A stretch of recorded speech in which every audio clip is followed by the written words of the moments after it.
Moi, je m'appelle Olivier Roller et je suis photographe. Je suis un peu impatient d'être là parce que si j'ai choisi de faire des images, c'est justement pour être caché derrière un appareil et pas pour parler à des gens. Mais il faut quand même le faire. Et donc, du coup, quand on m'a proposé ça, je trouve que Friend Touch, ça ressemble à collectif, en fait. Ça fait groupe. Et je trouvais que dans le domaine de la création, quel qu'il soit, que ce soit les artistes, et ben, pendant longtemps, on travaillait en groupe. Et puis, à partir de la moitié ou la fin du XXe siècle, les artistes commençaient à travailler tout seuls. Et aujourd'hui, ben, on est tous tout seuls. Donc, je trouvais intéressant en fait de réfléchir à cette idée de lien entre French Touch et solitude. Et ce qui m'amène à vous parler de ce pourquoi je suis là ce soir. On va revenir 2 ans en arrière, quasiment. On est en mars 2020 et il y a le début du confinement. Et ben, tout s'arrête, pour vous comme pour moi, et pour des gens de manière encore bien plus douloureuse que pour nous. Et là, j'ai bien vu ce que c'était que la solitude. Les premières semaines, évidemment, étaient difficiles. Et puis après, je commençais à regarder sans arrêt les médias, et j'étais frappé en fait par une ambiguïté. Enfin, ce que j'ai perçu comme une ambiguïté, c'est que chaque soir, en fait, on nous donnait un chiffre du nombre de morts et du nombre de gens en réa. Et c'est ce chiffre-là qui déterminait en fait le fait de bloquer des pays et puis la planète entière. Et comme j'avais rien d'autre à faire, et ben je regardais et je cherchais des informations sur cette épidémie. Et je trouvais que les images en fait qu'on nous montrait, et ben, montraient tout sauf ce chiffre, quoi. En fait, il y avait les gentils soignants, qui sont formidables, bien sûr, les couloirs des réanimations, les hôpitaux. Quand on voyait une chambre, en fait, on la voyait souvent à travers une sorte de premier plan un peu flou. Enfin, il y avait une pudeur là-dessus, que je comprends tout à fait. Mais je me disais, voilà, moi, ma problématique, là, en plus en tant qu'artiste, quoi, c'est de dire, mais comment est-ce qu'on peut, en fait, représenter ce chiffre? Donc, j'ai eu cette idée un peu... enfin, farfelu, je ne sais pas, mais ça a été celle-là, d'aller dans les réanimations pour photographier, pour mettre un visage, en fait, sur ces chiffres. Et ça marche? Bon, je vais vous en montrer que 2, hein, des photos, parce que je les ai jamais encore montrées. J'ai fini le travail assez récemment. Et en fait, ce qui est étonnant avec cette pandémie, c'est que en fait, il n'y a pas d'image. J'ai demandé à des gens à travers le monde en fait, de m'aider pour voir qui avait travaillé là-dessus. Je pense que les photos vont émerger dans les années qui viennent. Il y a un type en France qui a fait un travail magnifique. Mais au fond, assez peu de gens d'images en fait, se sont coltinés directement à ça, quoi. Je veux dire, qui d'une certaine manière, en fait, marque le passage au XXIe siècle. Vous voyez,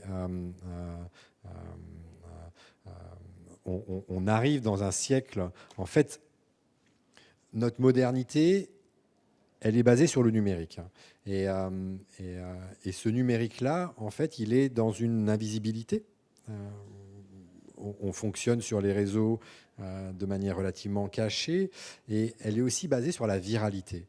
Et je trouvais ça étonnant, en fait, de voir que la viralité, évidemment, c'est des virus informatiques qu'on peut avoir. Et le Covid, en fait, nous amène ça, que le virus peut aussi être réel, quoi. Et on a eu tendance, on va dire, à l'oublier, heureusement pour nous. Et donc, de mon point de vue, en fait, cette pandémie-là marque le passage, symboliquement, au XXIe siècle. Alors, je ne vais pas vous raconter les images. C'est encore un peu trop neuf pour moi. Moi-même, je mets un peu du temps à les comprendre. J'ai fait ça sans vraiment réfléchir. Enfin, j'ai quand même un peu réfléchi, mais c'était comme un processus de folie, quoi. Je veux dire, parce que je me suis dit, mais qu'est-ce que je vais aller faire dans ces endroits-là? C'est dangereux. Je ferais mieux de rester dans mon canapé. La première fois, d'ailleurs, la première heure du premier jour, c'était un samedi matin à 8 heures. On m'a habillé pour entrer dans une chambre, et puis en fait, je me suis évanoui 5 minutes après. Donc j'étais un peu mal, quoi. Enfin, littéralement parlant, voilà. Donc, enfin, il s'est passé quand même plein de choses. Et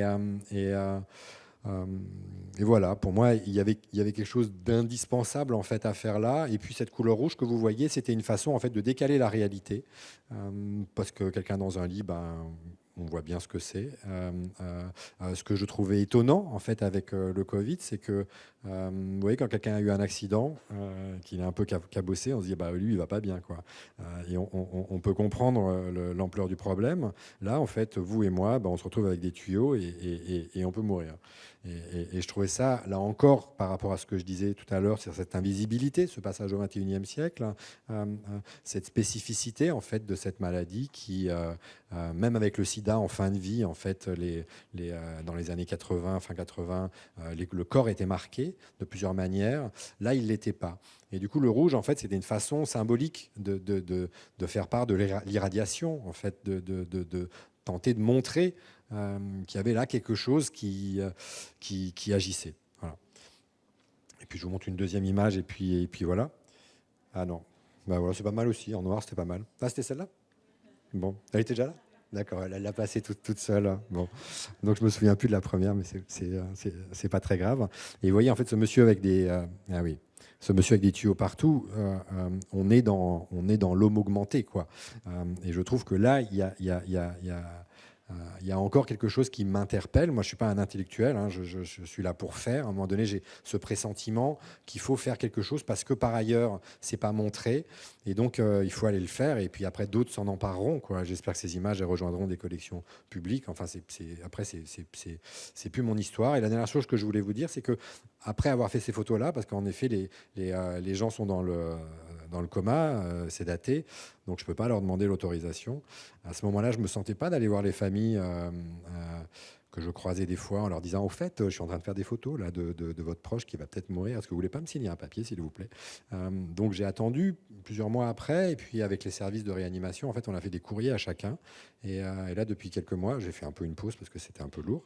Mais je recontacte les gens, enfin je les contacte tout court, et je leur explique ce que je suis venu faire, et je leur montre les images, et je recueille leur consentement, enfin leur autorisation. Et ce qui est très étonnant, c'est que beaucoup, en fait, ont envie de témoigner, de partager. Et, et voilà, c'est magnifique. Merci.